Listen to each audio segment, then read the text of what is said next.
हमारे आदरणीय मोदी जी का ये निर्णय, उनसे बात करना, ये देश के हित में हुआ। और ये जरूर हुआ था कि सिलेंडर की बहुत शॉर्टेज है और हो भी रही थी, लोगों की लाइनें भी देखी गई। लेकिन मुझे ये पूर्ण विश्वास था कि ये हमारे प्रधानमंत्री जी इस मैटर को सॉर्ट आउट करेंगे और ईरान से बात करके जो भी बीच में रास्ते रोके गए हैं उसको अवमुक्त कराएंगे और गैस का आना जाना शुरू होगा। तो ये इस नजरिए से देख रहे हैं कि संकट तो किसी समय किसी भी व्यवस्था में देश पर बराबर आती रही है और उसको अगर सॉर्ट करने वाला बुद्धिमान व्यक्ति है, जैसे हमारे माननीय प्रधानमंत्री जी हैं, तो उसको वो सॉर्ट आउट कर लेता है और कहीं न कहीं किसी न किसी रूप में, एक बृहद रूप में वो रूप लेकर के और समाजोपयोगी कार्य में उत्पन्न हो जाता है। अभी तो बस सर समस्या इतनी नहीं है जितनी की बना दी गई है विपक्ष के द्वारा। पैनिक कर दी गई है लोगों को एकदम कह के। आप ये सोचो ना कि अगर कल भी मैं न्यूज में देख रहा था कि पहले 50 लाख की बुकिंग होती थी और अब 75 लाख पर डे हो रही है।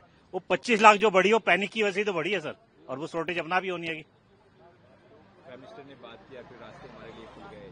जी, अब रास्ते तो खुलेंगे ही सर, और धीरे धीरे हमारे जो मोदी जी कर रहे हैं वो बहुत अच्छा कर रहे हैं। थोड़ा सा टाइम लगेगा पर हो जाएगा सब कुछ, उम्मीद पूरी है। अभी तो 2 शिप आए हैं और भी आएंगे, तो उम्मीद है कि जो चीजें पैनिक का सिचुएशन है वो भी खत्म हो जाएगा। जी जी, फिर से वो सिलेंडर पहुंच जाएगा। जी जी जी जी सर, अभी भी कोई ज्यादा वो नहीं है सर। उन्होंने 3 दिन का कहा है, 2.5 दिन का है। मैं मानता हूँ जैसे 3 दिन एक्स्ट्रा हो गया और क्या। पहले 21 दिन बाद गैपिंग थी, अब 25 दिन की गैपिंग कर दी, प्लस 3 दिन की दी डिलीवरी के। पहले 24 घंटे में डिलीवरी थी, तो एक हफ्ते का फर्क आया। परंतु हम लोग इतने पैनिक हो गए जाके सीधा बस एजेंसी एजेंसी एजेंसी।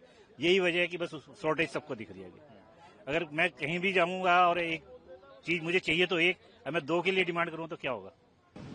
मैं इस बात को यह कहना चाहता हूँ, हमारा प्रधानमंत्री देश से सबसे बड़ा एक महान है, इसलिए जितने भी देश है इसलिए सबसे बड़ा महान एक आदमी था, इसलिए कोई किसी को अलाउ नहीं दिया, लेकिन भारत सरकार को अलाउ दिया। इसलिए मैं नरेंद्र मोदी को बहुत बहुत शुक्रिया मानता हूँ। और एक बात बोलना चाहता हूँ, जो गरीब के लिए जो सोचता है नरेंद्र मोदी डांगोरिया, इसलिए बहुत बहुत शुक्रगुजार हूँ। देश का जो स्थिति था गैस के लिए वो पूर्ति हो गया। धन्यवाद से ये छोड़ दिया। धन्यवाद देते हैं मोदी जी को। शुभकामना और धन्यवाद देना चाहिए, क्योंकि जो ईरान के साथ जो सेंसिटिव हुआ है हम लोग का, जो इंडिया के साथ तो अभी बहुत अच्छा हुआ है और अच्छा काम, इसलिए हम लोग का एलपीजी का दाम जितना बढ़ चुका है उसको घट जाएगा। वो कस्टमर के लिए, वो पब्लिक के लिए बहुत अहम बात है, जो कस्टमर को बहुत सुविधाजनक होगा, क्योंकि एलपीजी का दाम अभी घटेगा। नहीं तो एक एलपीजी 3000-4000 करके लेना पड़ेगा, ऐसा तो सिचुएशन आ रहा है। तो हम लोग का प्रधानमंत्री जो स्टेप लिया है वो ईरान के साथ, उसके लिए हम लोग का प्रधानमंत्री को सबने वो प्रणाम करना चाहिए, धन्यवाद देना चाहिए। जैसे 60 रुपए बढ़े हैं, जैसे हमने देखा भी है, सुना भी है, तो इस तरह की संबंध में तो खैर कोई दिक्कत नहीं है। गैस प्रॉपर सभी को मिल ही रही है, सबके घर में पहुंच भी रही है, और इसके लिए मोदी जी का बहुत बहुत धन्यवाद करेंगे कि भाई 60 रुपए बढ़ने की बात नहीं है, बात यह है कि गैस की दिक्कत किसी को नहीं हुई है। और संभल जैसे क्षेत्र में तो बिल्कुल भी नहीं है, और आसपास के एरिया में जो कहीं दिक्कत मैंने सुनी हुई है तो ऐसा होगा नहीं, क्योंकि मोदी जी ने जैसे बात करी है तो इस हिसाब से लगता है कि गैस की आने वाले समय में कोई किसी तरह की दिक्कत नहीं होगी, प्रॉपर गैस सबको मिलेगी। अब 2 जहाज भी आ रहे हैं वहाँ से। हाँ, 2 जहाज भी वहाँ से आ रहे हैं। तो कैसा लग रहा है? उससे सुनने के बाद तो बहुत बढ़िया लग रहा है कि भाई ये परेशानी, लोगों की दिक्कत दूर हो जाएंगी, तो बहुत बढ़िया। और इसीलिए हम अपने मोदी जी का धन्यवाद करेंगे बहुत बहुत।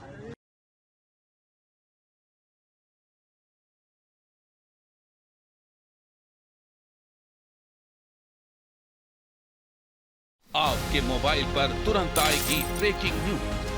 स्क्रीन पर सबसे पहले दिखेगी बड़ी खबर। देश दुनिया की हर खबर एक जगह, अब आपके मोबाइल पर तुरंत फटाफट। इंस्टॉल कीजिए न्यूज नेशन ऐप और रखिए खुद को अपडेट।